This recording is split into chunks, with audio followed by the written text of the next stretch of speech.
want to begin by making two statements, one at a time, and I'm going to ask you all, if you don't mind, to raise your hand if you agree. So here's the first one. You ready? Animals should be treated humanely. I can barely see you, but it looks like lots of hands going up. Okay, thanks. You can put your hands down. Here's the second one. Animals should not be made to suffer unnecessarily. Thank you. Seems like most people agree. And I would bet that if I ventured outside and put those statements to passersby, I would likely find that most people out there agree too. It's not really surprising, is it? More than half of the households in North America have companion animals, and most of us are very upset when we hear the occasional story in the news about some horrible act that's been done to a dog or cat or other animal. And the law codifies this perspective, which is to say that virtually every jurisdiction in North America has laws that say animals should be treated humanely, animals should not be made to suffer unnecessarily. And those laws are useless. They do nothing, and they in no way protect animals from human-caused suffering in any meaningful way, I should say. So I thought what I would talk about is why that's the case, and why it's time to reevaluate our relationship with other animals, and the emerging field of animal rights law that is doing just that. So let's say that I wasn't really here because I cared about doing this talk, but because my child has a heart problem and is in need of a transplant to save her life.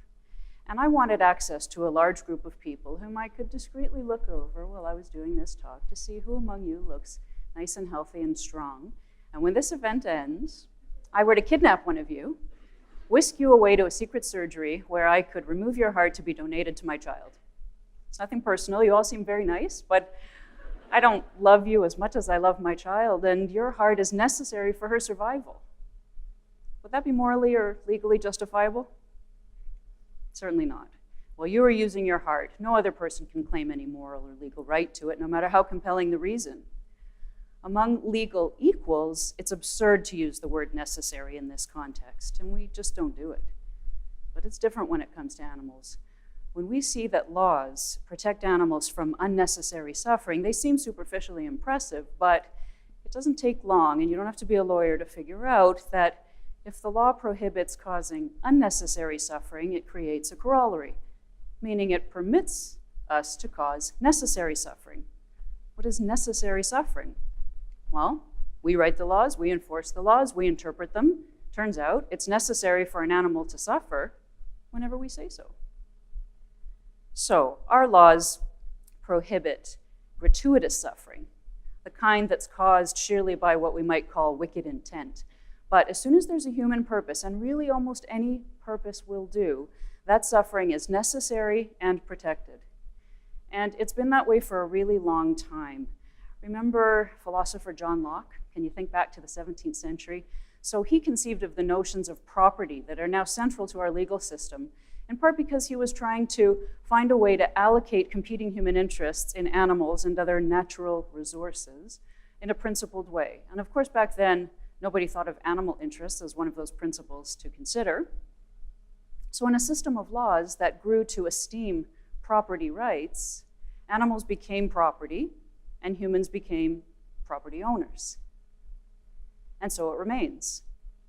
And a central rule of property is that an owner can use her thing however she sees fit. She can do whatever she wants with her thing, so long as she doesn't use that thing to hurt somebody else. But the thing itself has no rights. So this idea that animals are things that serve our purposes, that they are our property, has been really powerful. It has entrenched.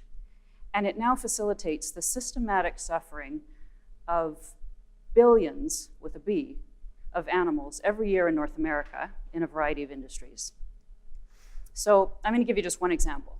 In the Canadian agriculture industry alone, every year, 700 million animals are intensively confined, are mutilated in a variety of very painful procedures without anesthetic.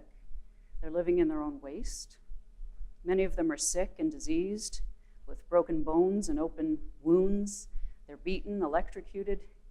You know, when you see them traveling in those trucks on the highway on the way to slaughter, for many of them, that's the first time they've ever been outside in their lives. And they're so depleted that several million of them arrive every year at the slaughterhouse already dead. And then there's research and fashion and entertainment and sports. So for every story that we hear in the news about some terrible act of violence having been done to an individual animal, there is an industrial counterpart where that violence is normalized and multiplied by hundreds or thousands or millions of times. So it's the institutional imperative that is such a big problem for animals today. And Chomsky has discussed this in other contexts, how even really good people can do really bad things when institutions demand it. So in the animal context, industry has embedded practices that would be considered monstrous if they were done to our own pet dog, even if sometimes those practices are carried out by people who love their own dogs and are otherwise kind and admirable people. That's why another part of the problem is the law's focus on cruelty to animals. That's always how you hear a wrong described, right? When you want to object, when you want to object to something done to an animal, you say it's cruel. But cruelty is the wrong word because it connotes a malevolent intent, doesn't it? Causing harm for harm's sake, and that's rarely the case. The people who engage in this institutional violence may be desensitized or profit-driven or desperate, as in the case of some agricultural workers, but they're rarely motivated sheerly by wicked intent. In fact, in some cases, the intent can be quite noble. Imagine two people coming home from work at the end of the day. One of them had a horrible day, he's in a terrible mood, and his dog will not stop barking. He has a blowtorch in the garage. So he restrains his dog on her leash, goes out and gets the blowtorch, comes back and burns the dog. Second person is a researcher, and she's presently engaged in a study about the efficacy of various treatments on burns. And she's returning home from a day at the laboratory where she has restrained several dogs and blowtorched them in pursuit of her study. First person had no real purpose for burning his dog that way, and he might be charged with causing unnecessary suffering to the dog. But the second person not only won't be charged, she will be protected by her institution, supported with public tax dollars, rewarded with professional recognition if her results get published. And the rest of us, if we ever hear about such things at all, will be assured that the experiment was humane. Just as we are assured by agriculture industry spokespeople that all the things I described a moment ago are humane too. So when industry gives us these assurances, we do well to ask ourselves, what is their interest in having us believe that? And we do well to consider that industry itself writes the voluntary codes of practice that govern most animals in industrial use, that there's hardly any government oversight. You know, I became involved in animal rights when I came across an image that disturbed me. And you know how it is once you see things, there's no unseeing them. So I felt compelled to learn more, and I learned how a cow becomes a steak, and how an elephant becomes a circus performer, and how a coyote becomes the trim on the hood of a coat. Those images are not offered to us, and those responsible for them go to great lengths to keep them from us, but they are there for the finding. And unless humane means horrible and profitable, there is nothing humane in those images. And nor are those images the result of a few rotten apples, which is the next assurance industry gives us on the occasions when their practices are exposed. It's the normal, routine practices of exploitation that are rotten. So this has all been very bleak, but hang in, because this brings us to the new dimensions part of this talk. You see, we don't treat animals badly because they're property. We classify animals as property so that we can treat them badly. We don't have to. We can do better. We can classify them differently. And the moral imperative to do so has been pressing for 150 years, since Darwin revolutionized our understanding about our place in the animal world with his theory of evolution. Darwin explained that you are all a bunch of animals, right? We are all animals, more or less closely related to one another by virtue of our descent from different ancestors, or from common ancestors, and that animals differ from one another in degree, but not in kind. And this was revolutionary because we've traditionally justified the differential treatment that we give to animals on the basis of some assumed categorical differences between us and them, right? They don't think, they don't feel, they don't communicate. But Darwin discredited those assumptions.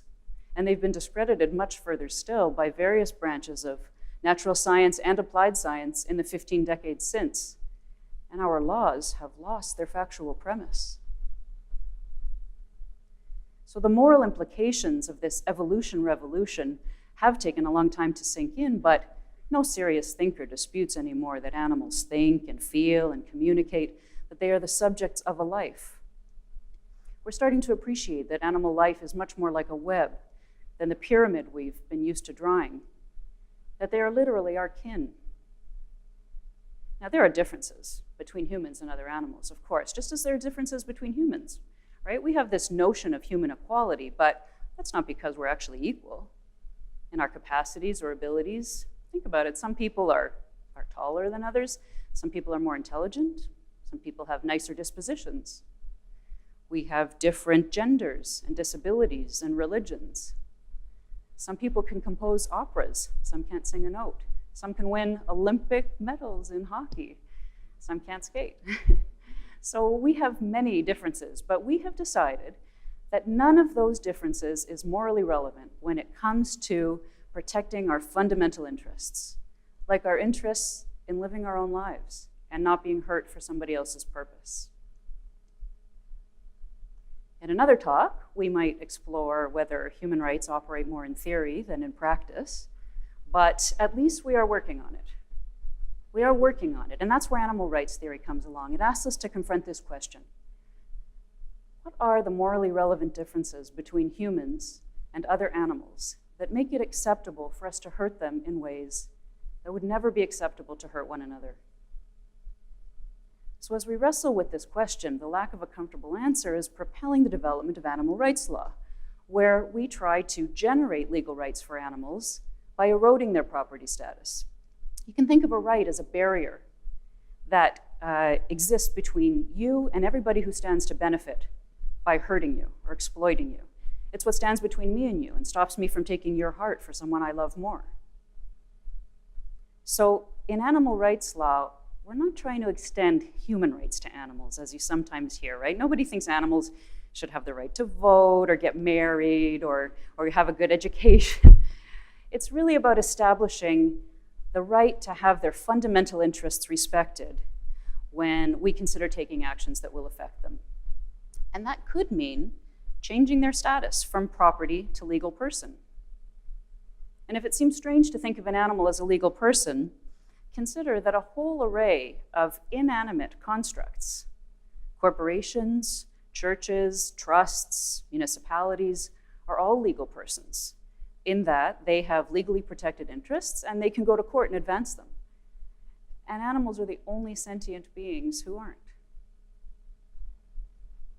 So it's a long road to peaceful coexistence between humans and other animals.